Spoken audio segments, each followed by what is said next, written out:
Eu quero lembrar aos irmãos que dia 19 de julho, esse mês agora, vamos ter aqui o José Ricardo. Então os irmãos vão se preparando para o dia 19 de julho. Glória a Deus. Jó capítulo 1, versículo 1 a seguir também. Diz assim, ó. Havia um homem na terra de Uz, cujo nome era Jó. E este era homem sincero, reto e temente a Deus, e desviava-se do mal. E nasceram-lhe 7 filhos e 3 filhas. E era o seu gado 7.000 ovelhas e 3.000 camelos, e 500 juntas de bois, e 500 jumentas.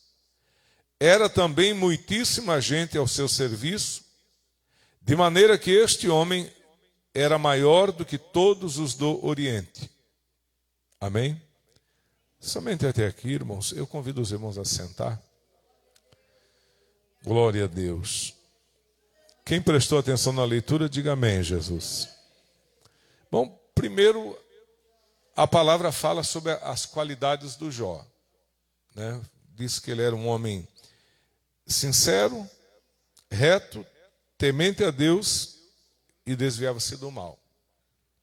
Depois de Deus, na sua palavra, mencionar as qualidades que Jó tinha, então é mencionado os bens materiais que Jó tinha. E olha, irmãos, esse homem, diz aqui a Escritura, que ele era o homem maior do Oriente. Então era o cara mais rico, né? Então, só para os irmãos terem uma ideia, que Jó era riquíssimo. Veja só aqui, meus irmãos, ó. O seu gado era 7.000 ovelhas. Sabe quanto é que custa uma ovelha no Brasil? A mais barata é de 350 a 1.500 reais. Isso ovelha para corte ou para procriar. Então, vamos colocar aqui, irmão, 500 reais cada ovelha, 7.000, 3.500.000. É bastante dinheiro, não é? Bastante, né? Mas diz aqui também, irmão, que ele tinha 3.000 camelos. E eu andei dando uma pesquisada no preço do camelo, irmão, em média 4.000 reais para fora. Então, diz aqui que ele tinha 3.000 camelos, a 4.000 reais cada um, 12 milhões.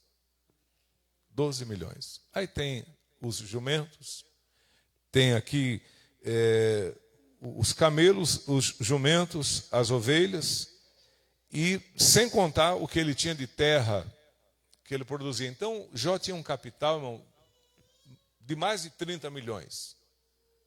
Bastante dinheiro para a época. Era um homem privilegiado porque ele tinha uma família abençoada, uma família numerosa. Ele tinha 10 filhos. 7 eram homens, 3 eram mulheres. Jó era um homem abençoado em todas as circunstâncias, em toda situação. Na vida de Jó se cumpre o Salmo 128. Salmo 128, o que é que fala? Bendito o varão que teme ao Senhor, feliz será, te irá bem, comerá do fruto do seu trabalho, né? A sua mulher será como a videira frutífera, os filhos como plantas de oliveira. Então, em Jó, o Salmo 128 se cumpria. Era um homem abençoado. Mas a integridade e a sinceridade de Jó foi colocada em xeque por Satanás. Porque Satanás, irmão, ele tinha muito mais que Jó teve. Satanás, antes de ser quem ele era um querubim. Habitava entre as pedras preciosas. Então, Satanás, antes da queda, ele tinha muito mais privilégios, muito mais riquezas, tinha eternidade, tinha tudo do melhor, mas ele não conseguiu se manter fiel. Pecou contra Deus, os irmãos sabem que foi a questão do orgulho, né? Achou que poderia usurpar o lugar de Deus, caiu, foi lançado para a terra, e quando um dia Deus estava reunido com os filhos de Deus, os irmãos conhecem bem a Escritura, quem é que apareceu lá no meio? Satanás. Os filhos de Deus ali, Deus presidindo a reunião, e de repente entre os filhos de Deus aparece Satanás. Quando Deus vê Satanás, Deus dialoga, Deus diz: de onde é que tu vens? E Satanás diz: eu venho de rodear e passear pela terra. E aí Deus pergunta: tu viu o meu servo Jó lá na terra? E ele disse: vi. E Deus disse o quê? Não há ninguém igual a ele. Sincero, justo, temente, homem que se desvia do mal. Ou seja, a vida de Jó era uma alegria para Deus. Mas quando Satanás ouviu, Deus teceu um elogio para Jó. Porque o diabo, irmão, ele gosta que a gente fale mal dos outros. Se você falar mal, o diabo gosta. Quanto mais mal você fala da vida de alguém, o diabo gosta. Mas quando você fala bem, quando você elogia, o diabo já fica atravessado. Ele se atravessou com Deus. Deus elogiou Jó. E aí o diabo disse o quê? Ah, mas também, né? Até eu. O Senhor cercou ele de bens. O homem é rico à beça. A família do homem é rica. Quem lembra que os filhos, a cada aniversário, eles faziam festas? E festas grandes, irmão, não era coisa pequena, né? Então comemoravam o aniversário um do outro. Quem percebe que era uma família unida? Não tinha aquela: eu não vou porque eu não gosto dela. Eu não vou porque eu não... Quando tinha reunião de família, toda a família ia. E eu digo para os irmãos que a maior riqueza de Jó não eram os camelos, nem jumentos e nem ovelhas, e nem as grandes propriedades que ele tinha, mas a maior riqueza na vida de Jó era uma família unida, uma família que dava prazer, uma família que dava alegria, uma família que estava junto em todos os momentos, e isso com certeza enchia o coração de Jó de alegria. Então Jó era um homem feliz, e Deus fala bem de Jó, aí o diabo fala mal, né? O diabo diz: não, é o seguinte, ele te serve porque tu cercou ele de bens. A casa dele, a casa aqui refere-se aos familiares, são todos bem de vida, todos ricos, por isso que te servem. Agora, assim, ó, tira o que ele tem, e tu vai ver se ele não blasfema de ti na tua cara. E Deus, irmão, permitiu que o diabo tirasse o que Jó tinha. Quem lembra que Deus permitiu? Foi muito difícil para Jó, mas Jó não negou a sua fé. Jó, ele passou, irmão, por 5 sofrimentos que nós também passamos por alguns deles. O primeiro sofrimento de Jó, se você olhar o capítulo 1, foi o sofrimento financeiro.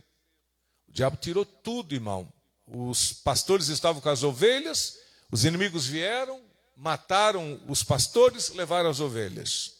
O pessoal estava com as jumentas, o inimigo veio, matou quem cuidava das jumentas e levaram as jumentas. O pessoal estava com os camelos, vieram os inimigos, mataram quem estava com os camelos, levaram os jumentos embora. E o que tinha plantado, fogo do céu caiu em cima, queimou tudo. Irmãos, o Jó ele foi dormir rico e acordou pobre. O Jó ele foi dormir, irmãos, rico e acordou falido materialmente. Jó passou por uma grande dificuldade financeira. E o diabo sabe, irmão, que quando o nosso bolso é afetado, a nossa fé também se abate.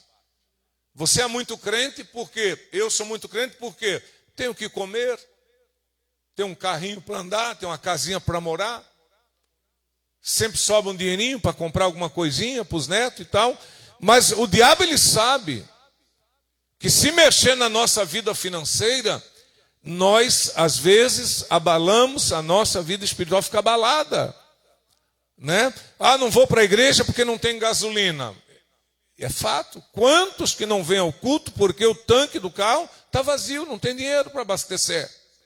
Não vou na igreja porque acabou o passe. Não vou na igreja porque não tenho condição de comprar um par de sapato. Não vou na igreja porque, olha, cortaram a água aqui em casa, não tem como tomar banho. Satanás, ele sabe que quando a nossa vida financeira é tocada, geralmente a nossa fé se abala.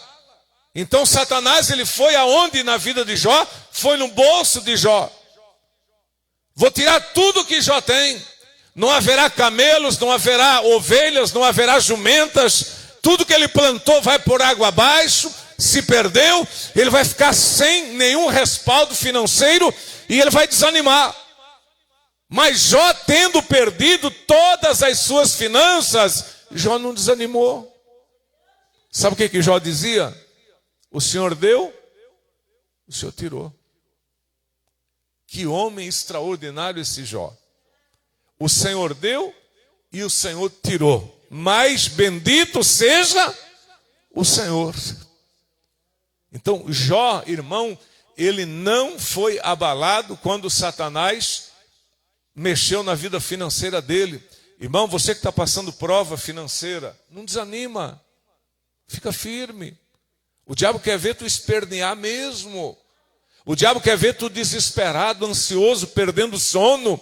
O diabo quer ver você em casa reclamando e murmurando e dizendo, não adianta ser crente. Está vendo? Eu até dava o dízimo, não dou mais. Olha aí a minha situação. É isso que o diabo quer escutar da tua boca. E é isso que o diabo queria ouvir da boca de Jó. Não vou mais para a igreja, não vou mais orar.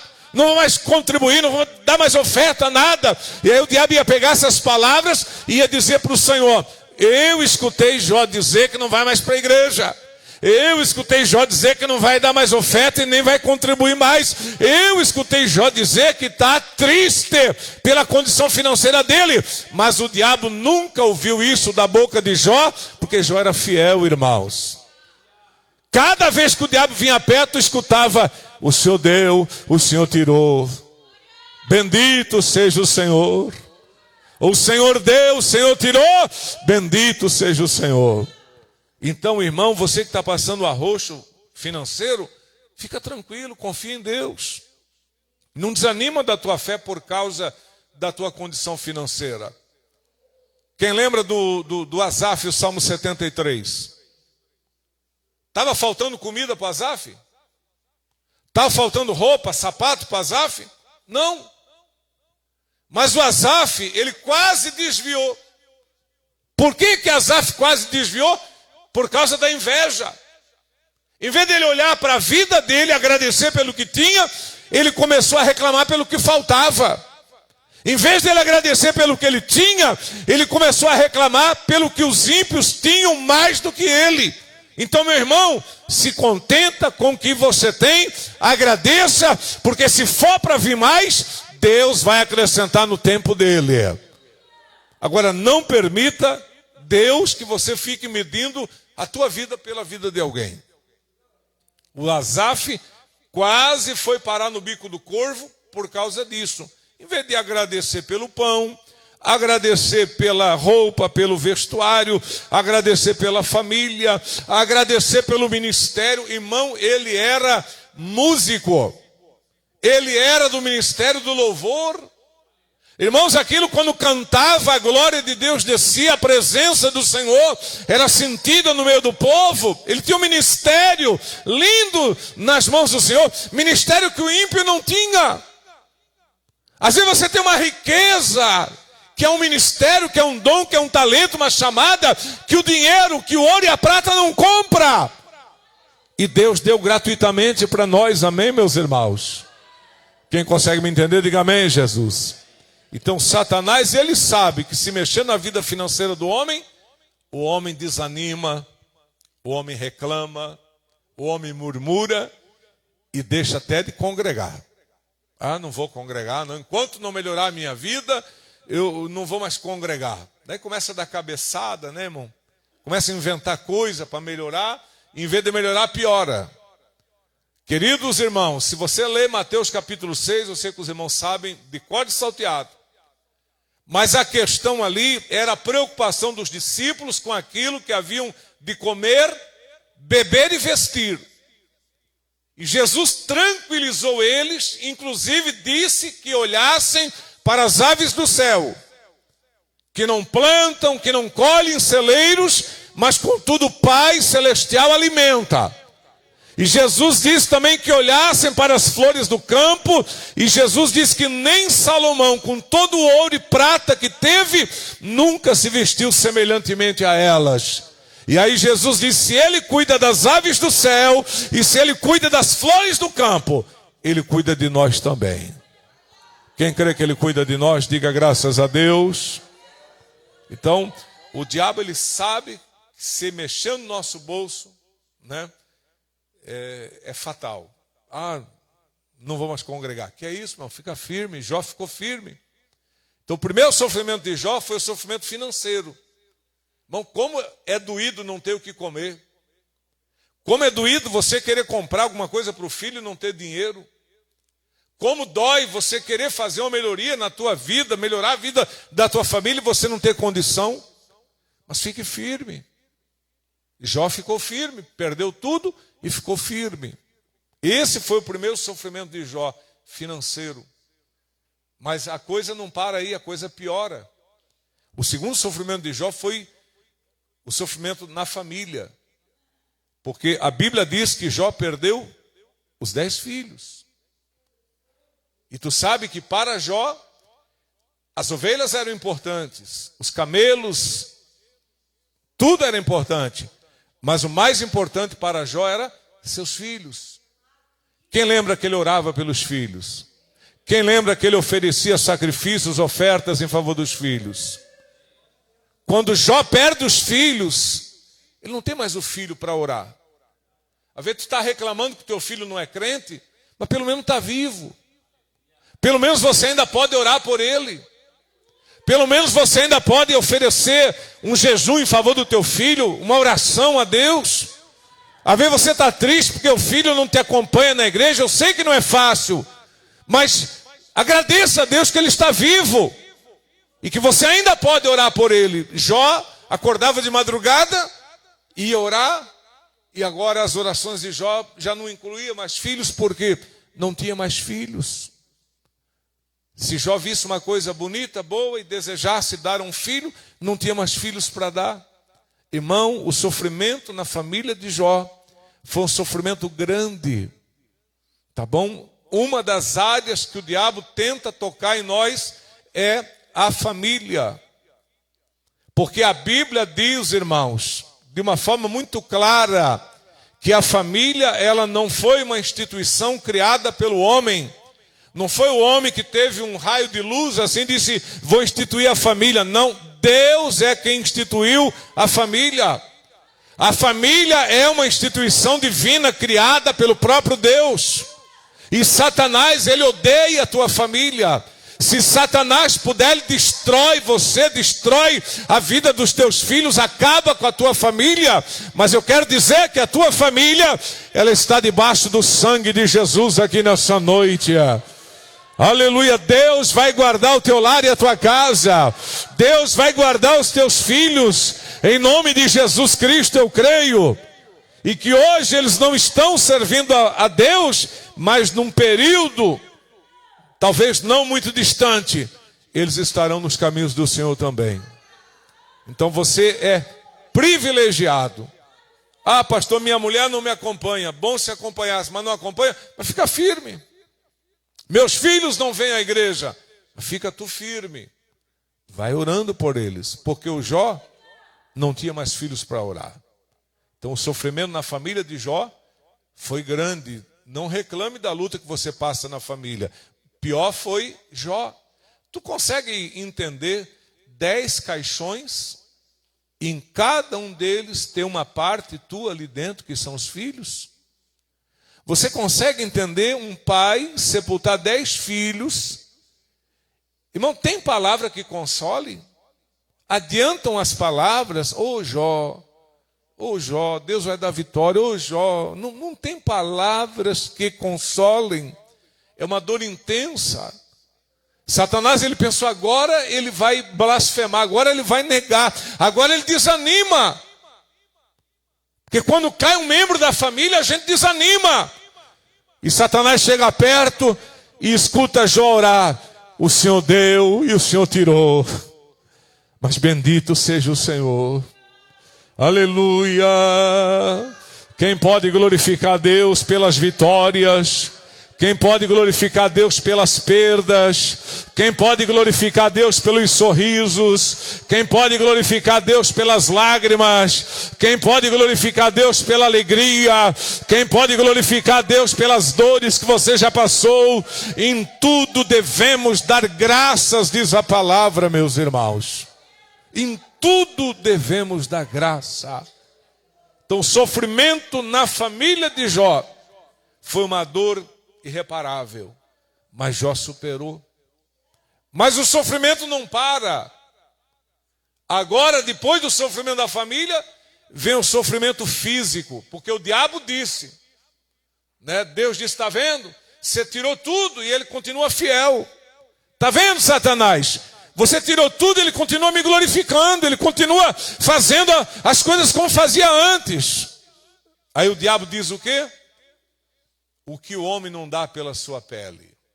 Tipo, ele está fielzinho ainda, porque ele está saudável, está bonito, está perfumadinho, por isso que ele está fiel ainda. Mas assim, ó, toca nele e ele te nega. Deus disse, vai lá e toque. Só não toque na alma, no resto toque. Irmão, Satanás tocou em Jó, que ele ficou coberto de chagas, da planta do pé ao alto da cabeça. Sabe, ele não podia andar, porque a planta do pé estava cancerosa. A planta do pé estava coberta de chagas. Ele não podia calçar um sapato. Ele tinha que andar descalço. Ele tinha dores para caminhar. Da planta do pé ao alto da cabeça não havia em Jó nada são, tudo adoecido. Irmãos, a Bíblia diz que ele teve tanta febre que a pele de Jó ficou negra. A pele de Jó escureceu pelas altas temperaturas que Jó passou. A Bíblia diz que a pele de Jó ficou gretada. Isso quer dizer que vermes, moscas pousavam, colocavam larvas e os vermes começaram a perfurar a pele de Jó. Dor, febre, sofrimento, cheiro mau, irmãos. Ele teve que deixar a cama, deixar o quarto, sair de perto da esposa, porque o seu cheiro se tornou insuportável. Os irmãos sabem que tem doença, que o cheiro é horrível. Ele se assenta no pó e na cinza. Ele pega um caco de telha, ele começa a coçar, a esfregar aquele caco de telha para amenizar a dor e o sofrimento. E o diabo olha para Jó e diz, agora ele nega, porque agora é a carne dele que apodreceu, agora é a carne dele que está doendo, ele vai negar. Mas quando Jó abre a boca, ele diz, o Senhor deu, mas o Senhor tirou, mas bendito seja tu, Senhor. Aleluia. Glória seja dada ao nome do Senhor aqui nesta noite. Mesmo com o corpo coberto de chagas, de feridas malignas, Jó não pecou contra Deus. Então, tocar na carne de Jó não resolveu. Jó não blasfemou porque a sua carne estava adoecida. Quantos de nós? Eu tive uma tia que morreu de câncer, e como ela xingava a Deus por causa daquele câncer. Deus, tu não existe. Deus, tu és um miserável. Deus, por que tu faz isso comigo? Quantos dias eu escutei blasfêmias na boca da minha tia por causa de um câncer que estava comendo ela viva. Ela fez cirurgia, não adiantou, o câncer estava enraizado e aquilo doía, e ela blasfemava, ela xingava. Ela morreu só pele e osso, desiludida com Deus, xingando Deus. Mas Jó, perdendo a saúde, perdendo a alegria, perdendo o brilho no olhar que tinha, perdendo o melhor da sua vida, falando em termos de saúde, Jó continua glorificando a Deus, irmãos. Fiel a Deus. Amém? Mas o sofrimento não para aí. Ele vai ter um sofrimento que muitos têm, que é o sofrimento na vida conjugal. Pastor, eu estou assim por causa da minha esposa. Pastor, eu estou assim por causa do meu marido. Meu marido me tirou da igreja, minha mulher me tirou da igreja. Olha, pastor, eu estou assim porque eu me desiludi em casamento, então eu não quero mais saber de igreja, porque o meu casamento foi um fracasso e tal. Jó também teve sofrimento conjugal. A Bíblia diz que a mulher de Jó, ela aconselhou Jó. Ela diz para Jó: como podes ainda manter a tua sinceridade para com esse Deus? Como é que tu pode, homem? Está maluco? É o que muitas mulheres ou muitos maridos dizem. O que você quer na igreja? Está sofrendo, para que ir para a igreja? Está passando luta, por que ir para a igreja? Igreja não resolve o problema de ninguém, olha a nossa vida.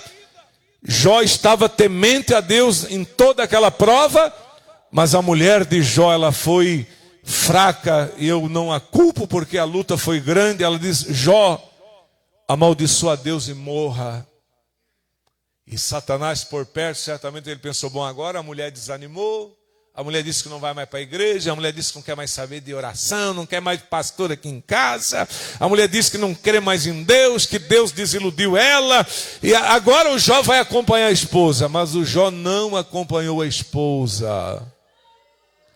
Tu não pense que aquele marido que acompanha a esposa ou vice-versa, a esposa que acompanha o marido vai poder chegar naquele dia e dizer assim: Deus, eu saí da igreja porque o Senhor sabe a luta que eu passava no meu casamento, ó. O Senhor sabe a luta que eu passava na minha família, por isso que eu me desviei. Deus vai dizer: Jó, vem aqui. Conta para ele aqui como é que você suportou. A tua mulher disse que você deveria morrer. A tua mulher disse que você deveria me amaldiçoar. E o que é que você fez? Eu disse: você fala como uma doida mulher. De Deus eu recebi o bem, de Deus eu recebo o mal. O Senhor deu, o Senhor tirou. Mas bendito seja o nome do Senhor. Oh, louvado seja o nome do Senhor. Você que está passando luta na vida conjugal, não desanima. Fica firme. Tudo vai passar, amém, meus irmãos? Tua mulher está com a cabeça quente, teu marido está com a cabeça quente, falou coisa que te feriu, que te magoou, que te entristeceu, mas não desanima. Quem sabe que Jesus não tem culpa? Ah, pastor, me desentendi com a esposa, mas Jesus não tem culpa. Vai lá e se entende de novo, né? Quem sabe que casamento, irmão, é uma questão de ter... ser maleável, ser uma pessoa. No casamento ninguém pode ser muito radical. No casamento ninguém pode ser muito é assim ou não é. Não, casamento é ser maleável. Há dias que o marido vai ceder para a esposa e há dias que a esposa vai ceder ao marido. O importante é consertar, é reunir o melhor de Deus dentro da nossa casa para não destruir o lar, meus irmãos. O diabo, se ele puder, ele destrói o casamento, porque um dos alvos de Satanás é a vida conjugal dos irmãos. Satanás quer um com raiva do outro, mas Deus quer paz na casa. Amém, meus irmãos? Então a vida conjugal de Jó foi abalada, foi afetada, mas Jó não desanimou. E o último sofrimento de Jó, irmão, tem mais, mas o último que eu vou falar aqui é o sofrimento que é chamado dos relacionamentos que Jó teve, amigos, esposa. Eles começaram a falar coisas que Jó não queria ouvir e que Jó não merecia ouvir. Não é apenas o fato de não querer, ele não merecia escutar. Os irmãos sabem que os amigos de Jó vieram consolar, mas não consolaram coisa nenhuma, só acusaram, né? Às vezes tem um irmão que passa problema, a primeira coisa que a gente fala: Deus deve estar tratando, né? O Jó atravessando uma batalha terrível dentro da vontade de Deus, fiel, temente a Deus, e os amigos de Jó dizendo o quê? Está em pecado, fez alguma coisa errada. Não, se não tivesse pecado oculto, ele não tinha perdido o que Deus tinha dado. Porque Deus deu a riqueza, agora Deus tirou. Deus deu a saúde, agora Deus tirou. Deus deu os filhos, agora Deus tirou. E isso é consequência do pecado. E eles queriam que Jó confessasse uma coisa que o Jó não fez. Jó não havia pecado, mas eles queriam que o Jó confessasse algo que não fez. Irmãos, diz a Bíblia que muitos zombavam da aparência de Jó. Diz a Bíblia, irmão, que Jó se tornou uma pessoa que até para se aproximar dele, as pessoas não se aproximavam mais. Imagine, todo esse tempo de prova, Jó ficou isolado, sozinho, não teve apoio, não teve ajuda. Todo esse tempo de luta, Jó teve que escutar coisas que não merecia, mas a vitória vem. E eu gosto muito de Jó, capítulo 19, e o versículo de número 25, que é um dos versículos mais conhecidos aqui do livro de Jó. Jó 19, versículo 25, que diz assim: porque eu sei que o meu Redentor vive, e que por fim se levantará sobre a terra, e depois de consumida a minha pele, ainda em minha carne, verei a Deus. E aí, Jó, o que você tem a falar? Vai desistir? O que você tem a comentar? Eu sei que o meu Redentor vive. Aleluia. Tá difícil, tá na prova, tá chorando, tá doendo, mas o nosso Redentor vive. Aleluia. Quem sabe que Ele está vivo, levante a mão. Levante a mão aqui nesta noite. Ele tem visto a tua dor, Ele tem visto as tuas lágrimas, Ele tem ouvido a tua oração, Ele está vivo.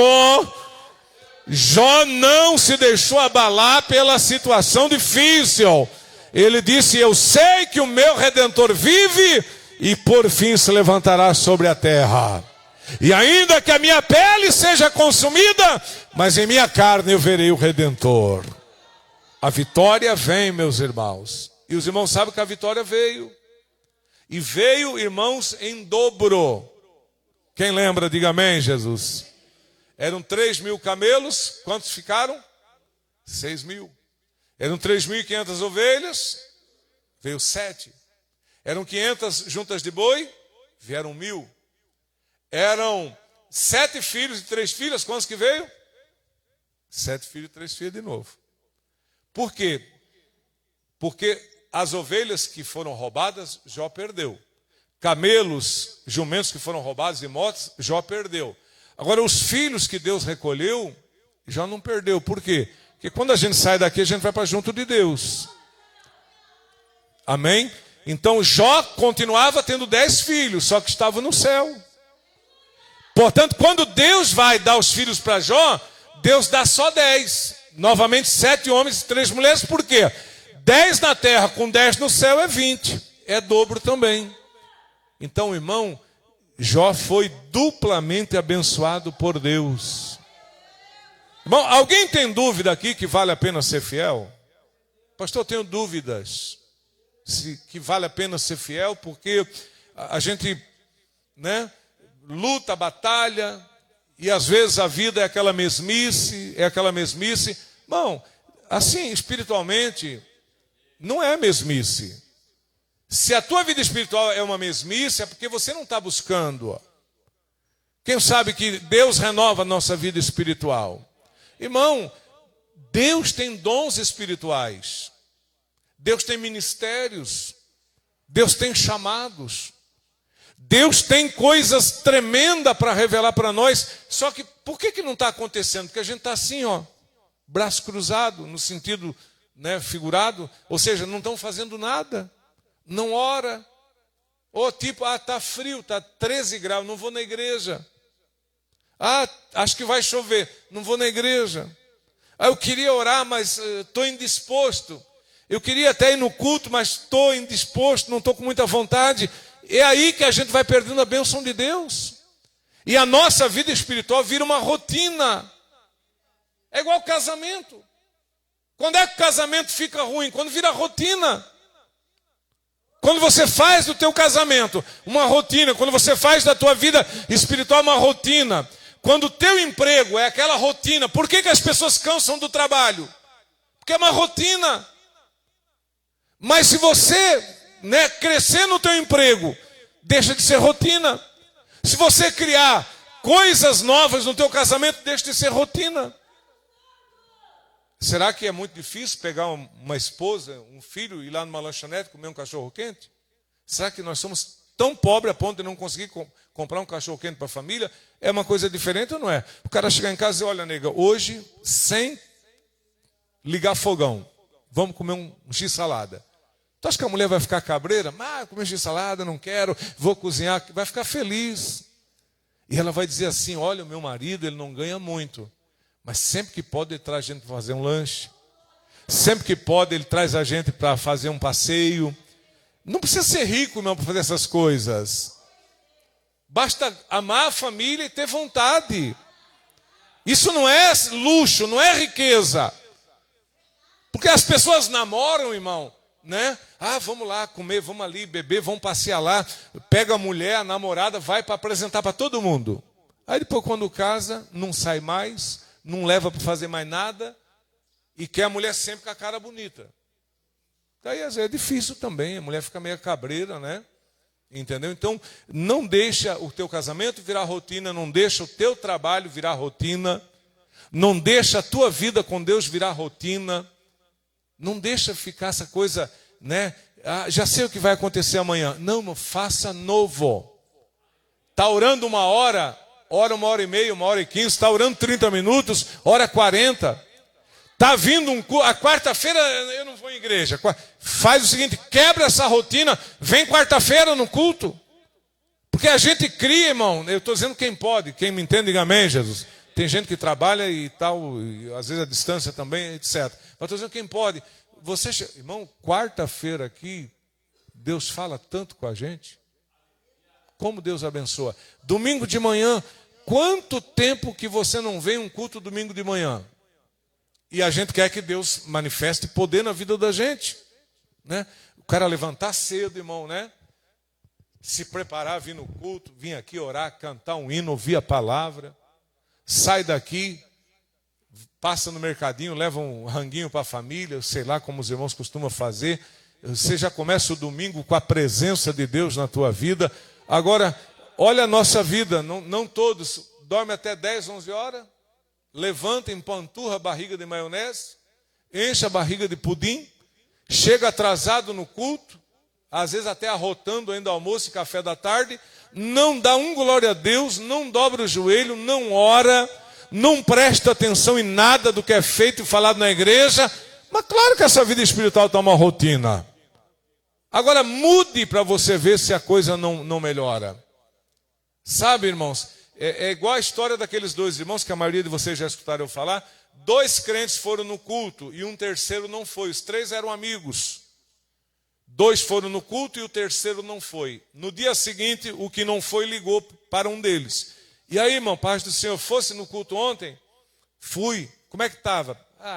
Aquele negócio de sempre, né? As irmãs lá, cantando aqueles hininhos, pastor, aquela pregaçãozinha dele. Mesma coisa. Tá bom, Deus abençoe.